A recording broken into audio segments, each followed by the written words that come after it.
สบา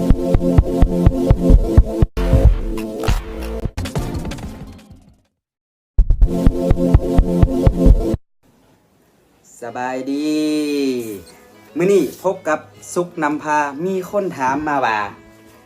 การที่จะเป็นตัวแทนโรงงาน PP Nature Care หรือจะนำคอลลาเจนหรือว่าดีท็อกซ์สินค้าของโรงงาน PP Nature Care อยากเป็นตัวแทนเฮ็ดแบบใดเนาะ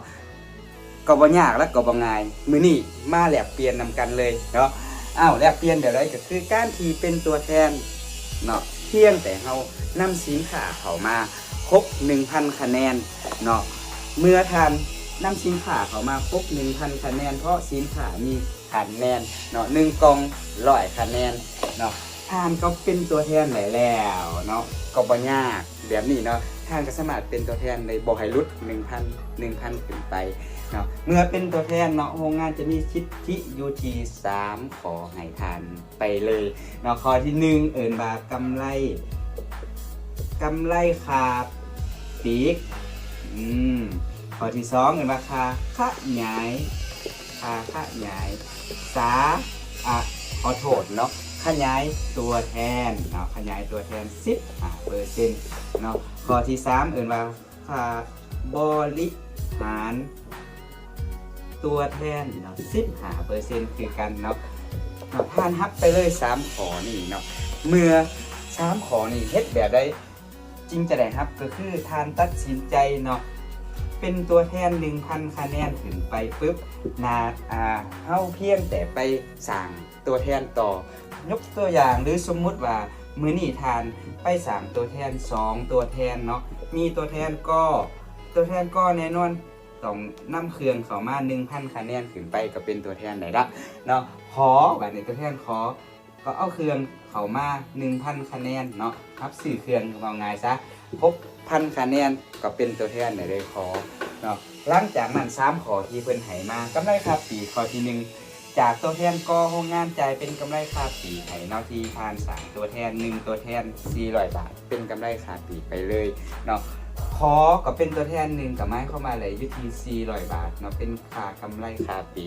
เนาะมื้อนี้ทานขยาย2ตัวแทน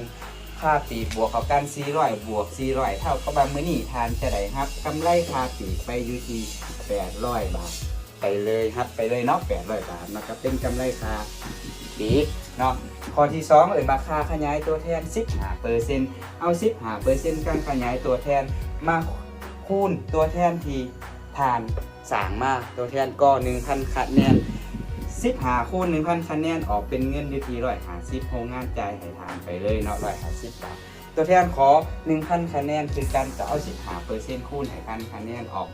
150 บาทคือกันเนาะจาก2ตัวแทนบวกเข้ากัน150บวก150เท่ากับ300 บาทหมายความว่าค่าขยายตัวแทนทานรับไปเลยมื้อนี้โรงงานจ่ายให้เลย300 บาทรับไปอีกแล้วเนาะข้อที่3ค่าบริหารตัวแทน 15% โรงงานจะเอาตัวแทนกกับตัวแทนขอหรือคะแนนตัวแทนกคะแนนตัวแทนขอมาแมทเท่ากันหรือมาจับคู่เนาะ 1,000 จับ 1,000 เท่ากับ 1,000 คะแนนหมายความว่าเอา 15% คูณให้ 1,000 คะแนนไล่ออกเป็นเงินอยู่ที่150 บาทให้ทานไปอีกเนาะเป็นขอบริหารคะแนนอันเก่าหลังจากนั้นโดยรวมแล้วเนาะมื้อนี้ค่าปี800บวกกับ300เท่ากับ 1,100 บาทบวกกับที่150เท่ากับบาท 1,250 บาทเนาะมื้อนี้ทานรับไปเลยโรงงานจ่ายให้ทานไปเลย 1,250 บาทเป็นค่าขยายตัวแทนเท่านั้นเนาะ